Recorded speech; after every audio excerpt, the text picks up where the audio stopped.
Now, we've spoken a lot about employment for ex-offenders on this station. Schemes like the next one I'm about to discuss really give ex-offenders a chance to integrate back into society and reform. 15% of prisoners are in employment 1 month after release, with 50% of employers rejecting anyone with a criminal record.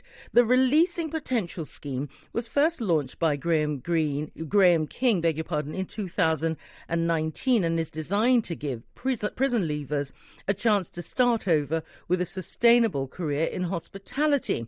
Well, Graham Briggs is head of employability and apprenticeships at Greene King and joins me now. I'm so sorry I stumbled over that introduction, but what a delight to have you. Well, a delight to have you on the program. I might need a job soon if I'm not careful. I'll need to come to you. That talk of wine you were saying. How I wish.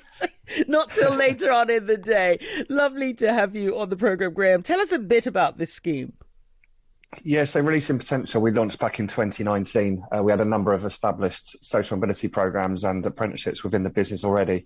And we would, like every employer, looking at where do we expand our offering to our alternative talent pools. There was talk of Brexit and other things that taking place across the economy. We identified that all the prisons have got the kitchens, and in the kitchens we've got inmates that are actively working in those environments, with a number of those that are actually interested in a career in hospitality. So we thought, what better chance to put the two together and also give a bit back to those individuals seeking second chances and the communities they go back to. And how does it work? So we work with a number of organisations, so charities like Only a Payment Away and organisations like Novus and Recruitment Junction, to identify people that have been released from prison and have conversations with them about would they like to join Greene King and have a career in hospitality. And the other way is to go into the prisons and just increase that awareness for those that are completing their sentence. Some of the prisons are open prisons where people can complete their sentence and come out and work for us, and then they go back into prison of an evening. And the whole intention is just trying to make them aware that once they are released, there is employment available to them, because too often we hear about, you just referenced some of the numbers there, but not enough employers are considering this population for their future talent pools. And that's part of the problem, isn't it? And we've talked over the years about this, certainly on my Sunday morning programme, about the difficulty of reintegrating back into society once you emerge from prison. Yeah, if you currently leave prison at the moment, you get a discharge grant, which is £76.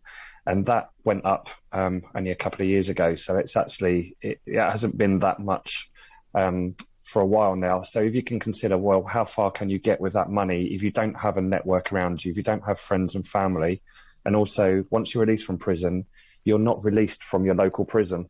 So that's the bit that we're really trying to change. And if we can just have an influence and take away some of that uncertainty for individuals and line up employment, which will bring in money, which will support accommodation and allow them to get their lives back on track. And I'd say that second chance. Then we've got amazing case studies and scenarios where we've got people that are still in the business that have joined since 2019 that have really kind of re-established networks and relationships with loved ones and friends and family as well. And that's an important part. It's not just about the money. It is also about the value that it adds to the individual in terms of holistically allowing them to see their place within society. Tell us about some of the people that your team have directly affected in this way. Well, we've got a number of scenarios where quite often the feedback when we're in the prison speaking to people is that there's an element of perception about why are we actually doing this, because they're not sure why an employer would want to take on somebody that's got a conviction. And we've got scenarios where people have moved to their local, they're working in one of the local sites near where the prison they might be completing their sentence. And then we've been able to move them to another part of the UK if it means being closer to friends and family. And we've able to link in with our charities and other partners, help support with accommodation, because we can then provide confirmation that somebody's employed on a permanent contract with us. So we can therefore guarantee that this individual, whilst they might not have a longer track record, It's just something where we can act as a bit more of a guarantor for them when they're putting down deposits towards somewhere to rent. But it's also understanding the wider support we play. If you think about how far technology has come on over the last few years, if somebody's been in the prison system for a while, just having a mobile phone with contacts and doing everything on apps nowadays and communicating with the outside world, it's all changed, and we need to make sure that we support these individuals on it. And that's where the managers of our sites really do make sure they support them and treat them like a normal employee that's joining the Greene King family. And also to note that the roles vary. So it's not just people in the kitchens, as valuable as they might be, but also back of house, front of house, etc. Yeah, the main intention when we first started was around the kitchen recruitment, but we've found that we've been taking on people who stay in a bar, restaurant area. We've also got hotels, which includes housekeeping and reception. And we're really keen, having recruited 100 people now through the programme, to really look at what we can do with the offices and our depots and support centres as well, because we've engaged with 35 prisons across the UK.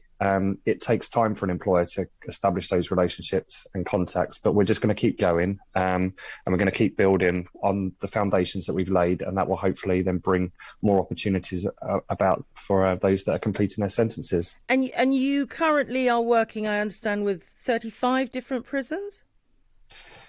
Yeah, 35. So we've got so we started off in London with one pilot, and in the northwest of England for another, and from there we've then gone across England, Scotland, Wales.